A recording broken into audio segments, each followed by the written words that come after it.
Y dice así la palabra del Señor en el nombre del Padre y del Hijo y del Espíritu Santo. Yo me alegré cuando dijeron, a la casa de Jehová iremos. Y ahora ya se posan nuestros pies dentro de tus puertas, oh Jerusalén.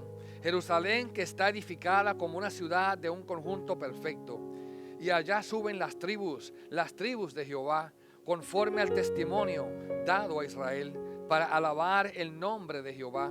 Porque allí están las sillas del juicio, los tronos de la casa de David. Pedid por la paz de Jerusalén. Sean prosperados los que te aman. Sea la paz dentro de tus muros y el descanso dentro de tus palacios. Por amor de mis hermanos y mis compañeros, yo te saludo. La paz sea contigo. Por amor a la casa de Jehová, nuestro Dios, te deseo todo bien. La palabra del Señor. Se pueden sentar. Y cada domingo nosotros vamos tomando un tema en particular. La semana pasada el pastor Tille predicaba acerca de la esperanza.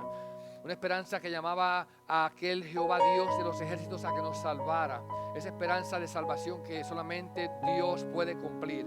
El tema de hoy es el tema de la paz. El próximo domingo será el gozo y finalmente el amor. Así que hoy vamos a ver, no sé si se ha dado cuenta que hemos estado hablando de este tema tan importante de la paz. Y nosotros pues vemos que 4000 años antes de Cristo se venía ya anunciando cuando Dios llamó a Abraham y le dijo: de ti yo haré una gran nación, en ti serán benditas todas las naciones de la tierra.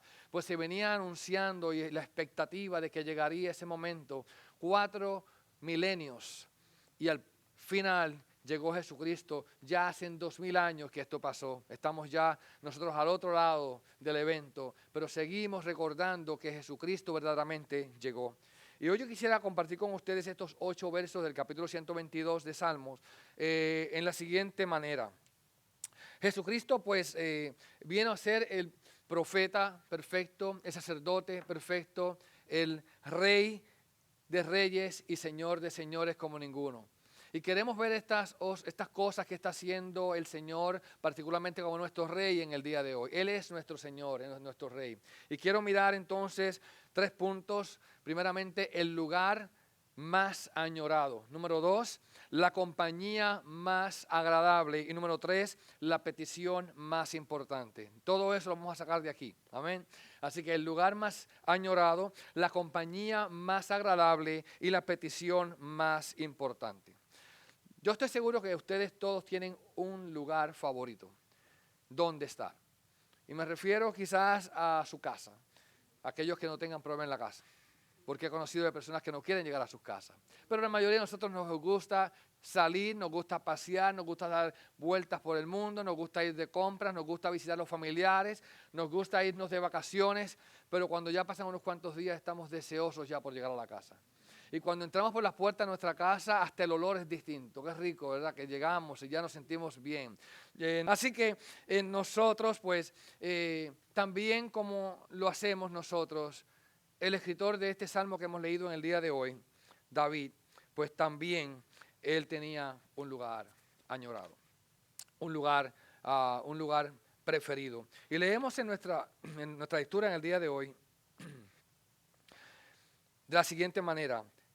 Dice, allá suben las tribus de Jehová en el verso 4, conforme al testimonio dado a Israel para alabar el nombre de Jehová. Así que comienza hablando acerca de aquel lugar. Y él dice, yo me alegré con los que decían, a la casa de Jehová iremos. ¿Verdad? Ese lugar que Dios ha puesto para sí, para él morar, para estar juntamente con su pueblo. Mi versión aquí al frente dice, me alegro a la sugerencia de ir a Jerusalén, al templo del Señor. Y cuando miramos este salmo, estamos hablando de unos salmos que se consideran los salmos de ascenso, los salmos de subida. Cuando estos salmos, comenzando con el Salmo 120, hay un gran número de ellos que hablan acerca de la subida del pueblo a Jerusalén. ¿Y por qué tenía que subir el pueblo a Jerusalén cada año? Porque Dios así lo había mandado. Dios había pedido que el pueblo subiese desde sus tribus, desde sus tierras, 3 veces al año. Que subiese primeramente en la fiesta de lo que es la Pascua, que se extiende hasta donde vemos nosotros la Semana Santa, a esa época del año más o menos, en el tiempo de marzo y abril, debían subir. ¿Quiénes deberían subir? Se exigía que todos los varones de 20 años hacia arriba subiesen.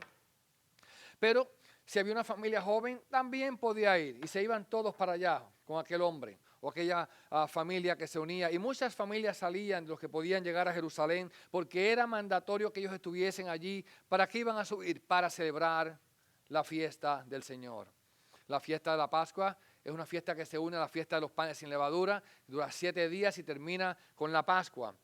Aquel Passover, como dicen en inglés, aquel momento donde los judíos celebraban la gran salida de Egipto, huyendo de aquella nación que los tenía esclavos y donde habían recibido libertad. Y allí celebran aquello que cuando usted lo lee hoy día se recuerda que fue en esa precisa comida donde Jesucristo nuestro Señor estableció la Santa Cena. Y nosotros participamos de ella en el día de hoy. Más adelante tenían también que ir a Jerusalén a celebrar la fiesta de Pentecostés, en los meses de mayo y junio, por ahí en el verano. Y luego, más tarde en el año, tenían que subir de nuevo en septiembre y octubre para celebrar la fiesta de los tabernáculos.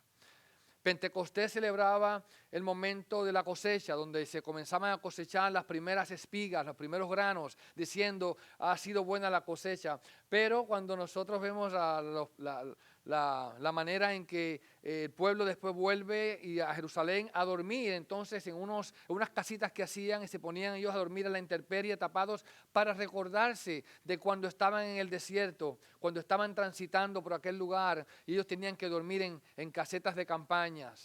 Y ahí pues es la fiesta de los tabernáculos. Así que de las 7 fiestas que Dios le dio a Israel, 3 de ellas requerían que subiesen a Jerusalén. Ahora, hoy día los israelitas tienen 2 fiestas más y están en la Biblia. Una de ellas tiene que ver con la fiesta del Purim, que es cuando el pueblo de los enemigos, los que estaban en la área de Babilonia, querían acabar con el pueblo de Dios, y aquella mujer llamada Esther, pues se puso en la brecha y dijo, si tengo que perecer, que perezca. Pero fue delante del rey, no voy a hacer la historia, pero ella entró y el rey le dijo, bueno, ustedes tienen derecho a defenderse. Yo sí di una orden que mataran a todos los judíos, pero usted puede entrar y pueden defenderse todos ustedes, y se pudieron defender. Y así que se celebra esa fiesta también, y una fiesta que se estableció mucho tiempo después, se menciona en Juan capítulo 10 también. Jesucristo estaba allí, en la fiesta de la dedicación, lo que los judíos hoy día celebran como la Hanukkah, que empezó hace unos cuantos días atrás, donde es la fiesta de las luces, donde hubo un milagro en el tiempo intertestamental, donde no habiendo aceite para mantener las lámparas encendidas, por 7 días se estuvieron encendidas esas lámparas sin apagarse, es su historia. Así que esa fiesta también se menciona en la Biblia, en el Nuevo Testamento, como la fiesta de la dedicación. Así que esto es lo que está pasando, y en este momento, volviendo al tema de las 3 fiestas, David está haciendo un recordatorio. Parece que está pensando no solamente en el pasado, sino que también está mirando el presente. Y él dice, yo me alegré con los que decían, a la casa de Jehová iremos. Como dice allí, me alegré con la sugerencia. Me alegré con los que dijeron, yo voy. Como que alguien decía, ¿tú vas a ir? Sí, yo voy. Y tú vas, yo también voy. Y otro decía, y yo también voy. Y otro decía, y yo voy con toda mi familia. Y yo voy también. Estamos contando los días para caminar juntos una larga caminata, un largo recorrido, subiendo, porque aunque vengan del norte, Jerusalén se encuentra en una montaña, iban subiendo a Jerusalén. Y así encontramos en estos salmos, del Salmo 120 al Salmo 134, estos cánticos de ascenso gradual, donde ellos iban subiendo, iban cantando y dando alabanzas al Señor. Hermano, imagínense qué fiestón en el camino hacia Jerusalén para celebrar todas estas fiestas. La subida a Jerusalén no era solamente una gran caminata, sino que también era una gran fiesta. Y el salmista dice así, me alegré mucho. Y yo no sé ustedes, pero cada vez que escuchamos las palabras de alguien que dice, yo quiero ir a la iglesia, yo quisiera estar con ustedes, nuestro corazón también se alegra. Se alegra el corazón. Hay una sensación de alegría con todos los que están dispuestos a ir y participar de la casa del Señor, donde todos podemos unidos dar culto y alabanza al Señor, donde podemos vernos los rostros. Y mientras yo meditaba en este pasaje decía, quizás había personas que no se veían, sino de fiesta en fiesta, y preguntaban, ¿cómo estás? ¿Cómo te ha ido? Se reunían con amigos de otros lugares, de otras tierras, de otras tribus, y subían, y allá estaban conversando los unos con los otros en estas multitudes que subían a adorar al Señor. En este salmo dice el Señor, yo me alegré con los que dijeron que iban y me alegré mayormente con los que llegaron. Hermanos, ¿cuántas veces hemos tenido la experiencia de que alguien le dice, yo voy a estar en la iglesia, sí, voy a estar por allá, y cuando llegue el día no aparece, ¿verdad? Dice, me quedé esperándolo.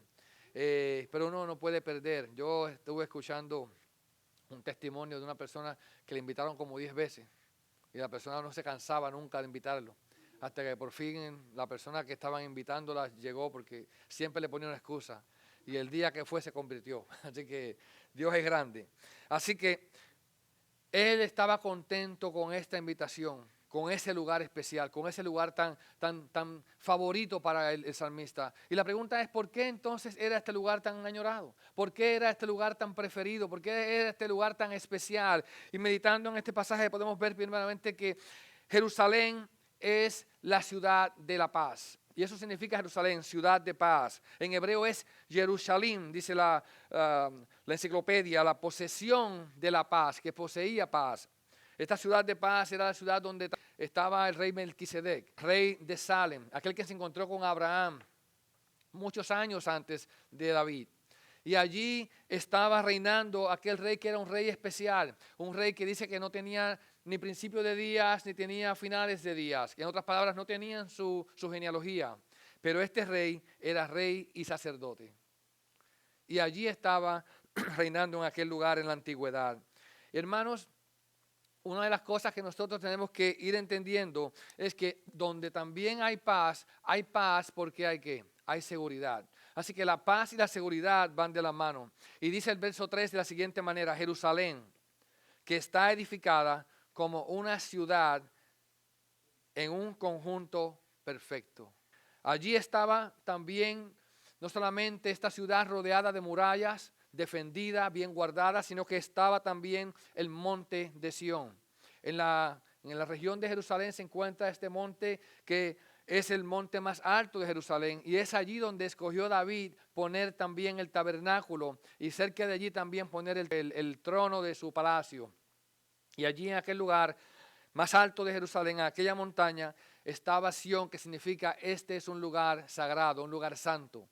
Así que ellos estaban llegando a la ciudad guardada, a la ciudad de la paz, la ciudad que estaba defendida, pero también aquella ciudad que les daba a ellos seguridad.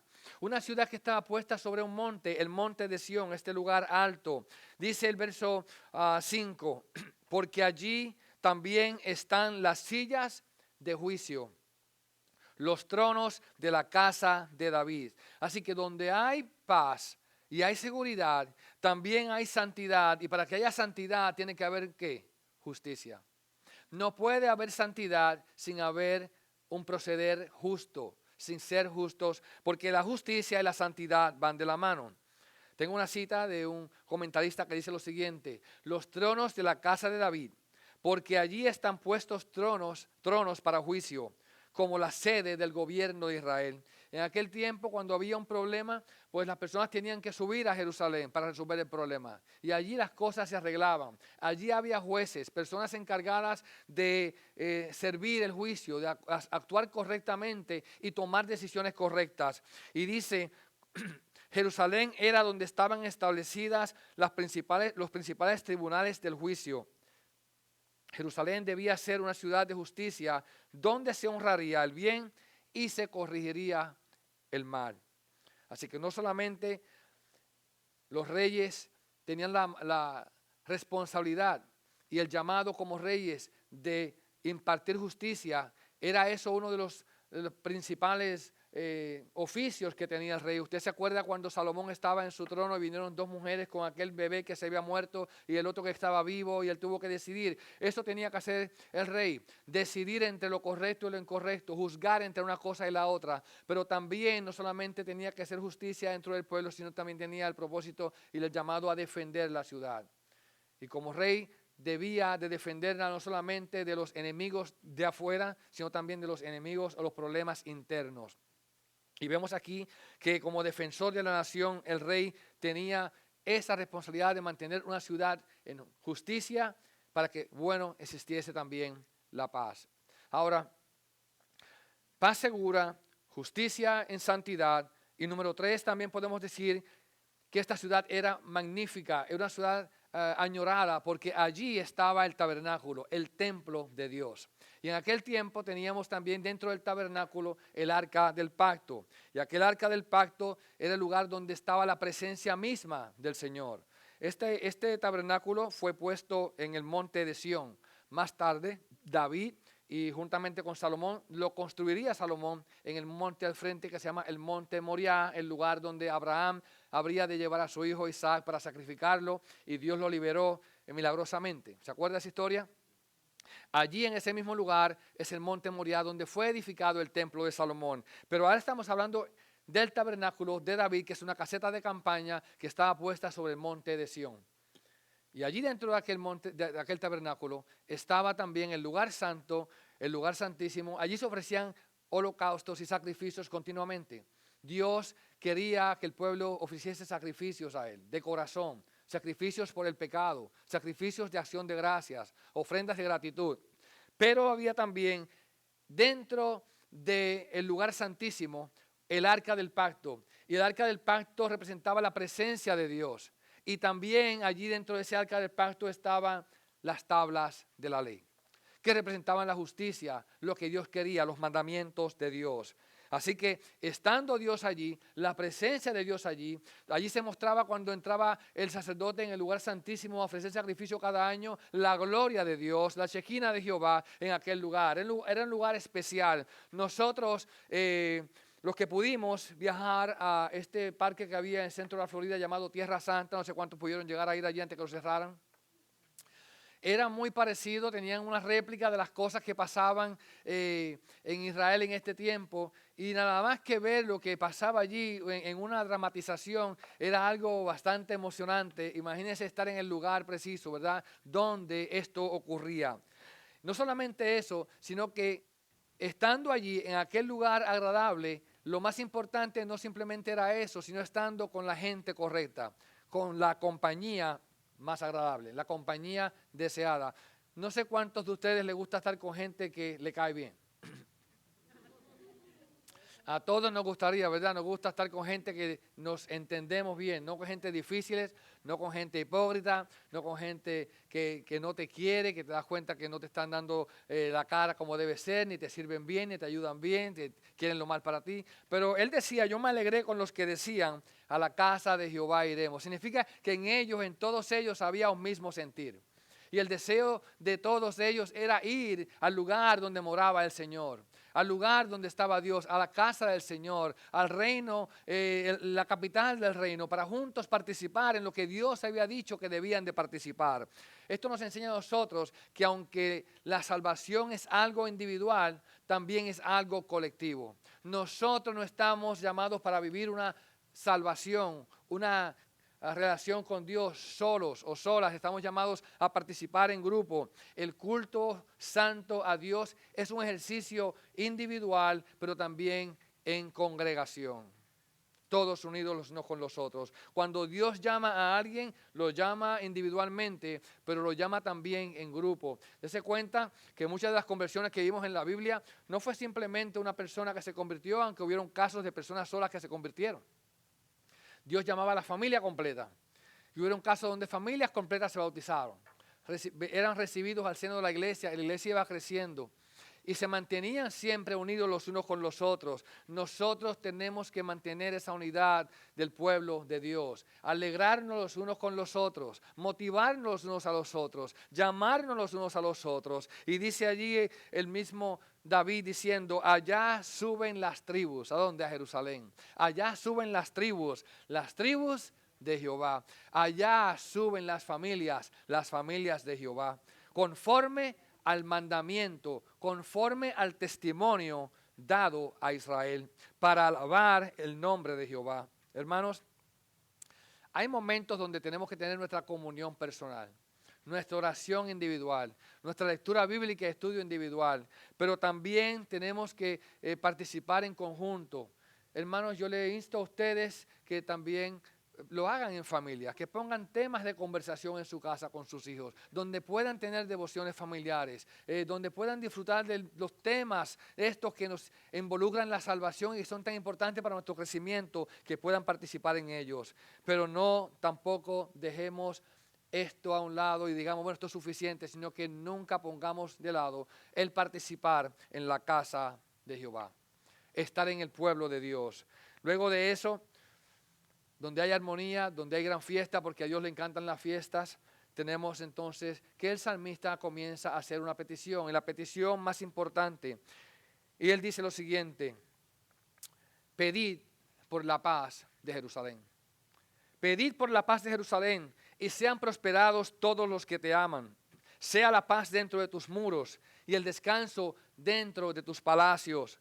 Por amor de mis hermanos y mis compañeros, yo te saludo. La paz sea contigo. Está como que está hablándole a la ciudad. Está hablándole. Pero no es la ciudad lo que es importante. No son los muros, tanto como las paredes y los bloques y todo aquello. Es la gente que compone aquella ciudad. Y le sigue diciendo, yo te saludo. La paz sea contigo. Por amor a la casa de Jehová, nuestro Dios, te deseo todo bien.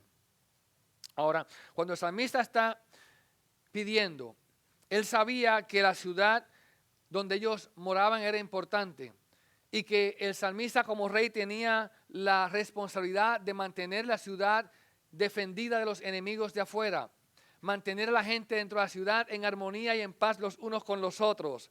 Pero sabía que él solo no podía hacerlo.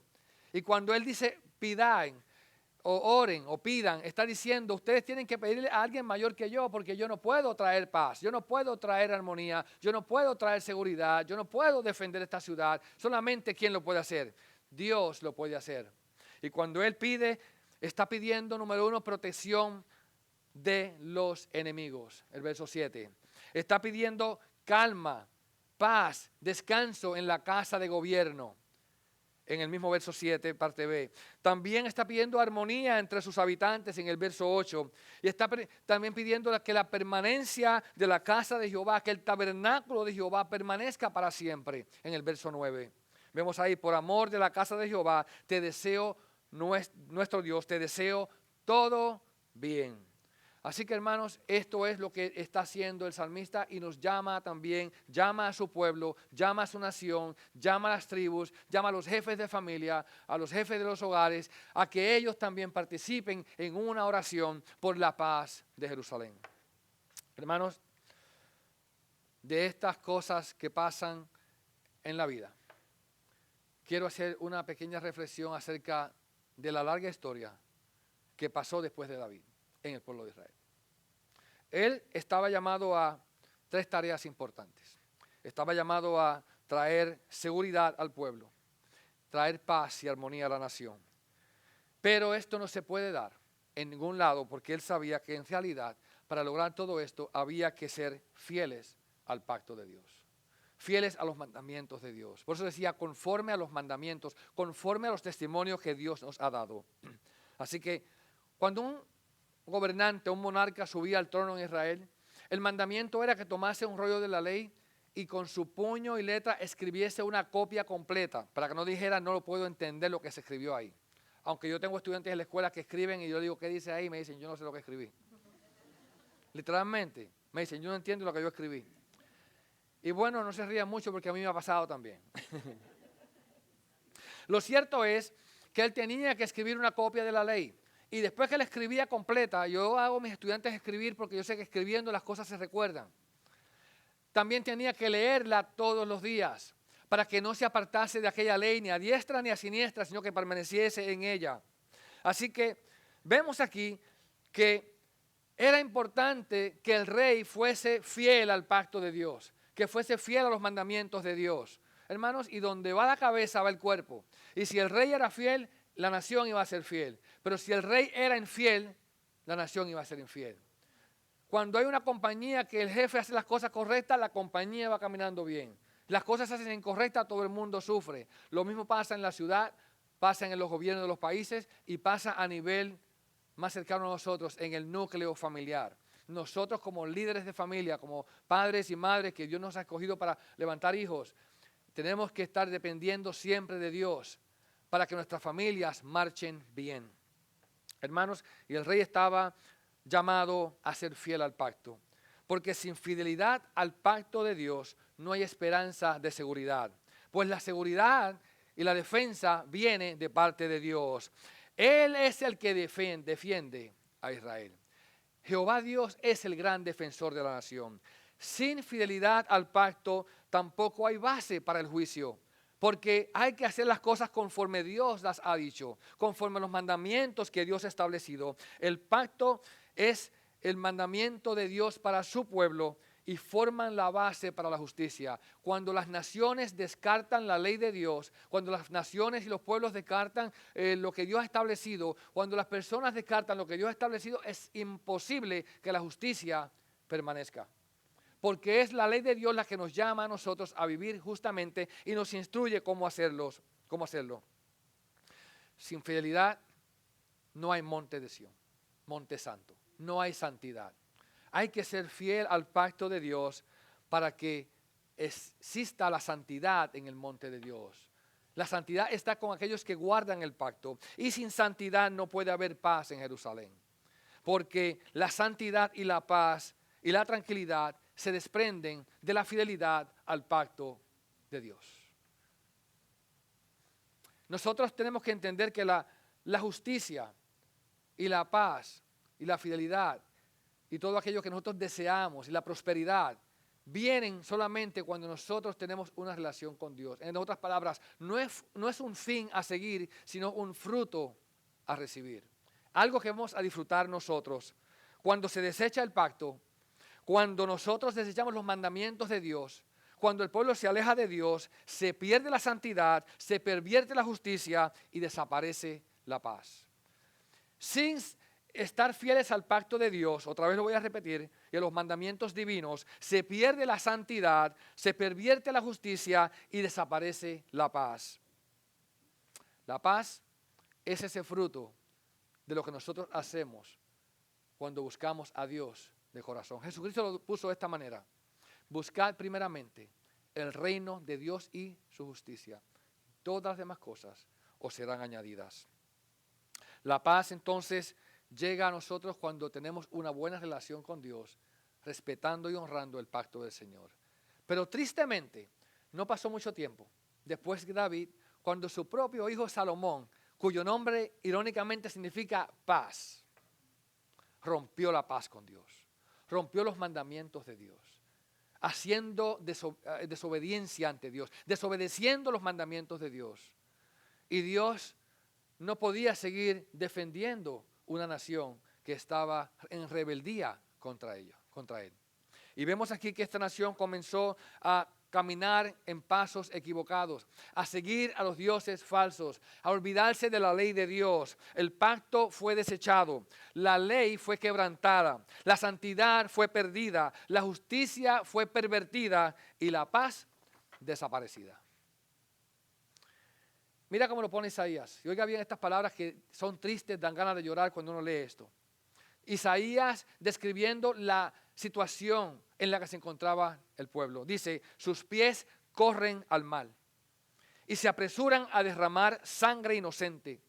Sus pensamientos son pensamientos de iniquidad. Desolación y destrucción hay en sus caminos. Camino de paz no conocen. Y no hay justicia en sus senderos. Han torcido su favor por las sendas. Cualquiera que ande en ellas no conoce la paz. Por tanto, el derecho está lejos de nosotros y no nos alcanza la justicia. Esperamos luz y he aquí tinieblas. Esperamos claridad y andamos en oscuridad. ¿Qué le parece?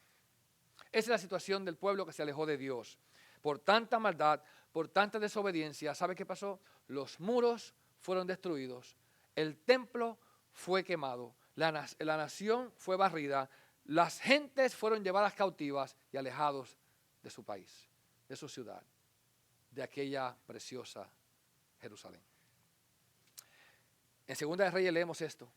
En el mes quinto, a los 7 días del mes, en el año 19 de Nabucodonosor, rey de Babilonia, vino a Jerusalén Nabuzaradán, capitán de la guardia, siervo del rey de Babilonia, y quemó la casa del Señor, la casa del rey y todas las casas de Jerusalén, y prendió fuego a toda casa grande, y todo el ejército de los caldeos que estaban con el capitán de la guardia derribó las murallas alrededor de Jerusalén.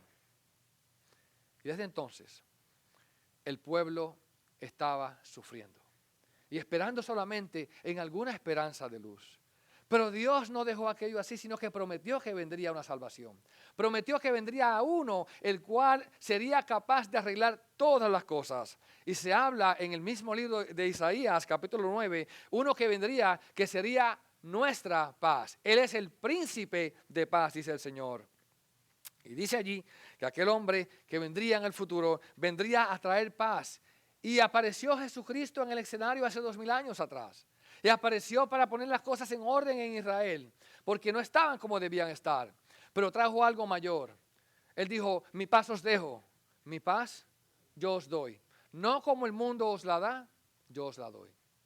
Y esa es la paz que vino a traer el Señor. Jesucristo entonces es el cumplimiento de aquella larga espera, todo aquel tiempo, de que se cumpliese la profecía que se había dicho de antemano.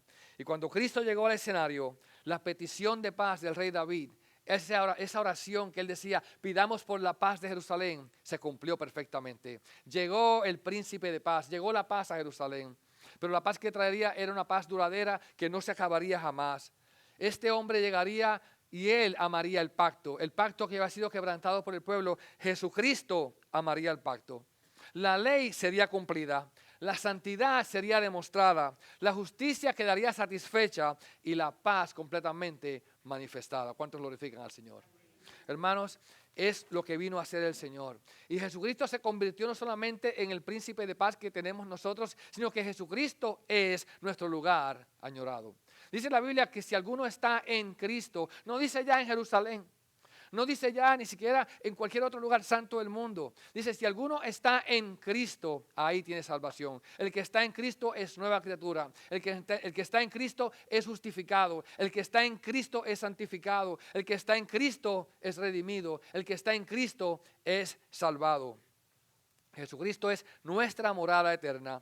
Jesucristo es nuestro templo de adoración. Él es nuestra paz con Dios y Él es nuestro nuevo pacto. Un nuevo pacto de gracia. Jesucristo vino a traer paz al mundo. Jesucristo fue llevado a la cruz del Calvario, fue condenado injustamente, crucificado por nosotros, llevando nuestro castigo, nuestra condenación, la condenación que su pueblo merecía, la condenación que el mundo merecía. Jujesucristo la recibió sobre él. Y me refiero a usted y me refiero a mí también, a todos nosotros. Aquella muerte, aquel juicio sobre Cristo vino sobre él en vez de nosotros. Él fue cubierto de tinieblas. El día que Cristo murió, hubo un eclipse, el sol se oscureció y hubo tinieblas en toda la tierra. Y Él estuvo morando en tinieblas para que usted y yo podamos tener la luz que alumbra nuestras vidas. La Biblia dice, a los suyos vino y los suyos no le recibieron. Pero los que les recibieron, a los que creen en su nombre, les dio la potestad de ser llamados hijos de Dios. Hermanos, para finalizar ya quiero compartir con ustedes algo importante. En el nuevo pacto, en el Nuevo Testamento, ya no hay un sitio geográfico donde nosotros tenemos que ir 3 veces al año a buscar al Señor para encontrar a Dios. No hay un punto de geografía en la tierra donde digamos, ese punto no es Jerusalén. Es más, le digo más, no es Roma, ni es Constantinopla. Ese punto es donde quiera que usted esté, porque allí puede alcanzar la salvación. Desde donde quiera que usted se encuentre, puede llegar a la presencia de Dios. La samaritana, hablando con Jesucristo, le dice: en este monte adoraron nuestros padres. Y ustedes dicen que es en Jerusalén, pero es aquí donde nuestros padres adoraron. Jesús le dice: la hora viene, y la hora es, que ni en este monte ni en Jerusalén adorarán al Padre, sino que el Padre está buscando adoradores que le adoran en espíritu y en verdad. Hermanos, hoy tenemos acceso directo a la presencia del Señor por medio de la fe en Cristo Jesús. Hoy tenemos acceso directo a Jerusalén celestial por medio de Cristo Jesús. Hoy somos hijos de la Jerusalén celestial. ¿Sabe eso? Somos hijos de la Jerusalén celestial, dice la Biblia, por medio de Cristo Jesús. Es más, cuando la Biblia habla de la Nueva Jerusalén, dice que la Nueva Jerusalén es la esposa del Cordero. Y la esposa del Cordero ¿es quién? Es la iglesia. La esposa del Cordero somos nosotros. La iglesia que se viste de lino fino y resplandeciente para un día recibir al Rey. La iglesia, la Nueva Jerusalén, es la novia de Jesucristo. Y entonces entendemos que hay un nuevo pacto en Cristo, que hay también un nuevo templo en Cristo, que hay un nuevo tabernáculo en Cristo, que hay una nueva Jerusalén en Cristo, que hay una ciudad de paz en Cristo, que hay una nueva relación con Dios en Cristo, que hay una nueva justicia en Cristo. Aleluya. Hermanos, yo quisiera terminar con unos consejos y ya termino. En su boletín yo les puse a ustedes un pensamiento en la primera página que cuando tenga chance se lo puede revisar, pero quiero leerle parte de él ahora para que vea lo que nosotros podemos aprender de allí. Estos consejos nos ayudan a nosotros a entonces aplicar esto que hemos aprendido hoy a nuestras vidas personales. Y dice así: una de las razones por las que me encanta reunirme con otros creyentes es porque siento que tengo un asiento en primera fila para ver lo que Dios está haciendo en la vida de las personas que me rodean. Con el tiempo, veo como la palabra de Dios nos transforma lentamente a su imagen. Veo como Dios reúne a personas de diferentes orígenes e intereses, diferentes etnias y generaciones, y las unifica mediante el Evangelio sin borrar diferencias, destacando así la bondad y la gracia de Dios desde ángulos gloriosamente diferentes. No somos peregrinos solitarios en viajes individuales hacia la gloria. Somos una comunidad de fe que avanzamos como exiliados en este mundo, amados por Dios y amados unos por otros. Es un privilegio ser parte de la vida de los demás, animarnos unos a otros a la fe, castigar y reprender la santa reverencia cuando sea necesario y amarnos unos a otros como Cristo nos ha amado. Qué lindo, ¿verdad que sí? Hermanos, con esto les quiero decir que si usted es miembro de esta iglesia o de cualquier otra iglesia, vaya a la iglesia. Venga a la reunión de la iglesia porque es algo importante. Y diga: yo me alegré con los que decían: a la casa de Jehová iremos. Es importante y usted debe darle importancia a esto porque esto es importante. Aquí es donde crecemos, donde nos nutrimos y donde nos motivamos a continuar adelante. El domingo es el día del Señor. El domingo es el día de adoración. Hermanos, no faltemos al día de adoración. Nos reunimos en este país una vez a la semana. Cuando yo me criaba pequeño era casi 7 días a la semana. Pero ahora es un día. Es el día del Señor, el día especial. Hermanos, enséñenle a sus hijos, enséñenle a sus nietos y a sus bisnietos la importancia del día del Señor. Que si este es el día de Dios, es un día especial para Dios, es un día especial también para cada uno de nosotros. Y nuestros hijos van a tener y darle la importancia a este día que nosotros le demos a Él. Ellos van a ver en nosotros el ejemplo a seguir. Número 2, cada vez que usted se reúne en una fiesta del Señor y si la fiesta, la reunión es de oración, no falte. Si la reunión es de ayuno, cuando se ayune, no falte. Si la reunión es para compartir juntos en compañía y compañerismo, no falte. Si es un estudio bíblico, no falte. Alégrese con todos los que dicen: a la casa de Jehová iremos. Y diga: y yo también voy con ellos. La palabra de Dios no la palabra mía, la palabra del Señor es la voz de Dios. La voz que nos alimenta y queremos desearla, saborearla más que la miel y desearla como un bebé que llora porque quiere leche, porque quiere que lo alimenten. Dice la Biblia, desear como niños recién nacidos esa palabra, esa leche espiritual no adulterada que puede alimentar nuestras almas. Hermanos, y finalmente quiero pedirles que oren por la paz de la Nueva Jerusalén. Sí, ore por la paz de Jerusalén en el Medio Oriente. Están en guerra en este momento. Ore por la paz, no solamente de Jerusalén, ore por la paz de Washington, la paz de Caracas, la paz de Bogotá, la paz de La Habana, Cuba, la paz de todos los países de Centro y Sudamérica. Ore por todas las capitales y todas las ciudades, pero ore principalmente por la paz de la iglesia. De que nosotros podamos amarnos cada día. Hermano, mire, el plan del diablo es crear problemas dentro de la iglesia para separarnos, para alejarnos.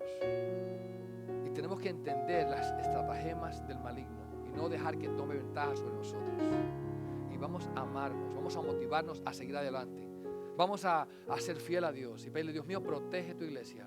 Líbranos de conflictos innecesarios, de divisiones que no ayudan, que no nos ayudan a crecer, sino que nos amemos los unos a los otros y nos motivemos a seguir al frente.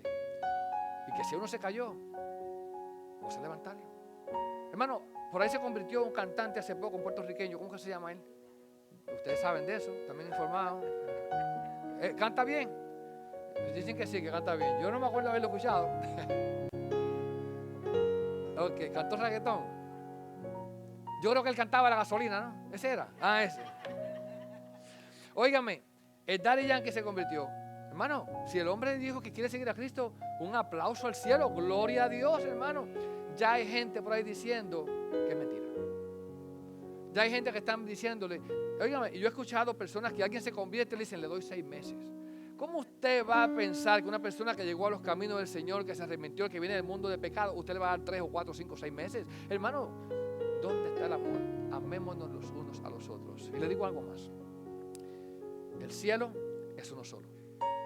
Y es para un pueblo, una gente, una nación que ha sido lavada con la sangre de Cristo. Cuando entremos por la puerta del cielo, el título que hay arriba no dice presbiteriano, ni bautistas, ni pentecostales, dice la novia del Cordero. Somos la gran ciudad del Señor. Así que, ¿cómo entramos en esto? ¿Cómo participamos de esto? Porque esto pertenece a aquellos que únicamente se han arrepentido de todo su corazón, de sus pecados y sus maldades y sus injusticias y ponen su fe en Cristo Jesús para libremente recibir a todos cuantos vengan a Él creyendo. Si usted cree en el Señor, si pone su confianza en el Señor, arrepentido de sus pecados, Él dice, el que a mí viene, yo no lo saco de esta ciudad, yo no lo echo fuera. Venga confiando en su perdón, venga confiando en su misericordia. Y si ya ha creído, siga creyendo. Si todavía no ha creído, hoy es el día de salvación. Hoy es el día de fe. Porque solo Dios, solo Jesús nos puede dar esa paz que tanto, tanto, tanto necesitamos. Oremos. Amado Dios de gracia y Padre de infinita misericordia, venimos a ti, Señor, sabiendo de que tú eres nuestra paz, de que en ti hallamos sabiduría, hallamos consuelo, hallamos descanso. Y tú nos has traído a formar parte de esta gran nación, de este gran pueblo, de tu iglesia, de tu novia, de esta gran Jerusalén. Te pedimos, oh Dios, que nos bendigas, que nos ayudes a seguir adelante, confiando en ti, e invitando a otros a que se unan a nosotros en este caminar. En el nombre de Cristo Jesús. Amén. Estemos en pie para cantar.